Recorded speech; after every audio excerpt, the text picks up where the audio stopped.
बांग्लादेश में साल 2024 में आने वाली सियासी तब्दीली और साबिक वज़ीर आज़म शेख हसीना वाजिद के भारत फरार होने के बाद से दोनों ममालिक के ताल्लुकात में कशीदगी मुसलसल बढ़ती जा रही है और अब ये कशीदगी सियासी और सिफारती मैदान से निकलकर क्रिकेट के मैदान तक भी पहुंच गई है और बॉलीवुड स्टार शाहरुख खान भी इस तनाज़े की लपेट में आ गए हैं। भारतीय इंतहा पसंद और बीजेपी से ताल्लुक़ रखने वाले सियासतदान और कारकुन शाहरुख खान को गद्दार करार देते हुए उनकी हुब्बुल वतनी पर सवालात उठा रहे हैं। भारत और बांग्लादेश के तनाज़े में शाहरुख खान क्यों फंस गए हैं और बांग्लादेशी क्रिकेट टीम ने T20 वर्ल्ड कप खेलने के लिए भारत जाने से क्यों इनकार किया है, ये सब भी आपको बताएंगे। मगर पहले सदर ट्रंप की बात करेंगे, जिन्होंने वेनेजुएला पर हमला करने के बाद जिन दीगर ममालिक को धमकियां दी हैं या अपनी ताकत का इजहार करते हुए जिनका नाम लिया है, उनमें भारत भी शामिल है। ट्रंप ने एयरफोर्स वन में सहाफ़ियों से गुफ्तगू के दौरान भारत की जानिब से रूसी तेल की खरीदारी में कमी पर कहा कि नरेंद्र मोदी जानते थे कि मैं खुश नहीं हूँ, इसलिए वो मुझे खुश करना चाहते थे और मुझे खुश करना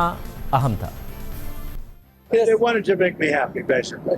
He wanted to. Modi's a very good man. Yes. He's a good guy.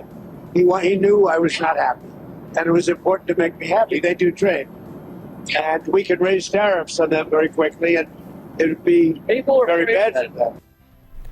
सदर ट्रंप के इस बयान पर एक दफ़ा फिर भारत में वज़ीर आज़म मोदी अपोजिशन की तनकीद की जद में आ गए हैं। अपोजिशन जमात कांग्रेस सवाल उठा रही है कि क्या मोदी सरकार की खारजा पॉलिसी अमेरिका तय कर रहा है। वज़ीर आज़म मोदी ने जो अपना स्ट्रॉन्ग मैन इमेज बनाया था और जिसको इस्तेमाल करते हुए वो दूसरों के खिलाफ सियासी कैंपेन करते थे, सियासी बयानियाँ बनाते थे, अब उन्हीं के खिलाफ हो रहा है। जो सियासत दूसरों के खिलाफ करते थे अब उन्हीं के खिलाफ हो रही है। इसके अलावा गुज़िश्ता महीने बांग्लादेश में एक बार फिर हालात ख़राब हो गए थे, क्योंकि अबूरी हुकूमत की जानिब से इंतखाबात की तारीख के ऐलान के अगले ही दिन शेख हसीना वाजिद के इक़्तिदार का तख्ता उलटने वाली तलबा तहरीक के एक अहम रहनुमा शरीफ उस्मान हादी को ढाका में नामालूम अफराद की जानिब से फायरिंग करके ज़ख्मी कर दिया गया, जिन्हें इलाज के लिए सिंगापुर मुंतकिल किया गया, मगर वो सिंगापुर में ज़ख्मों की ताब न लाते हुए इंतकाल कर गए। यूँ बांग्लादेश में उस्मान हादी के कातिलों को लेकर भारत और शेख हसीना वाजिद पर इल्ज़ामात लगे। इस कत्ल को बांग्लादेश में हालात ख़राब करने और इलेक्शन को सबताज करने की साजिश करार दिया गया। भारत और शेख हसीना वाजिद के खिलाफ मुजाहरे शुरू हो गए, जो तेज़ी से पुरतशद्दुद शक्ल इख्तियार करते चले गए। मुजाहिरीन की जानिब से भारतीय सिफारत खाने में घुसने की कोशिश भी की गई। मुजाहिरों के दौरान एक हिंदू शहरी भी कत्ल हुआ, जिस पर भारत में बांग्लादेश मुखालिफ मुहिम शुरू हो गई।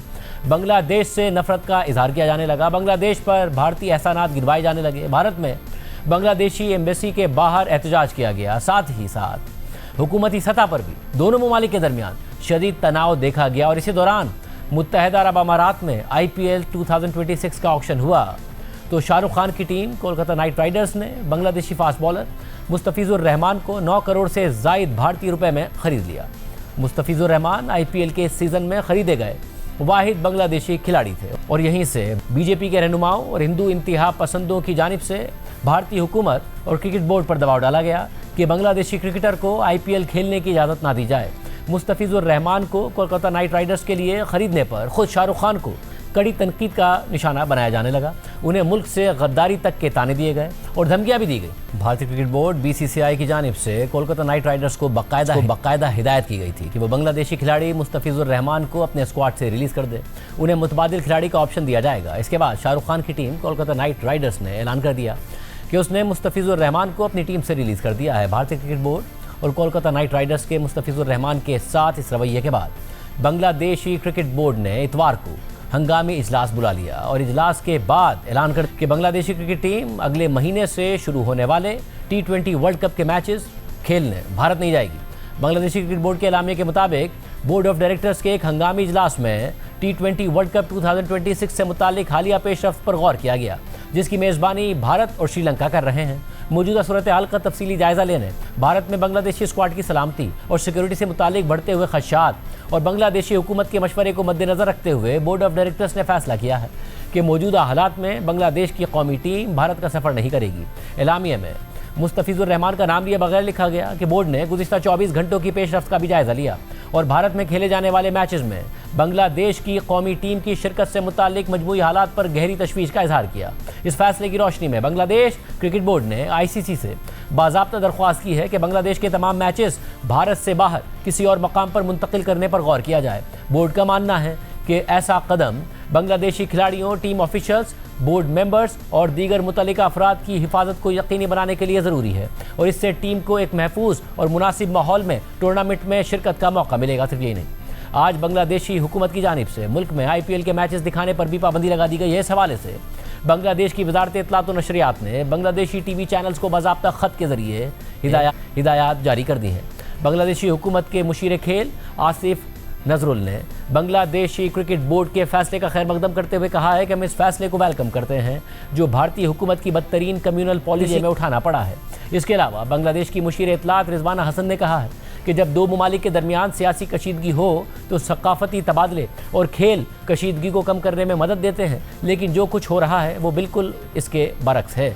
मुस्तफिजुर रहमान को सियासी वजूहात की बुनियाद पर IPL से निकाल दिया गया।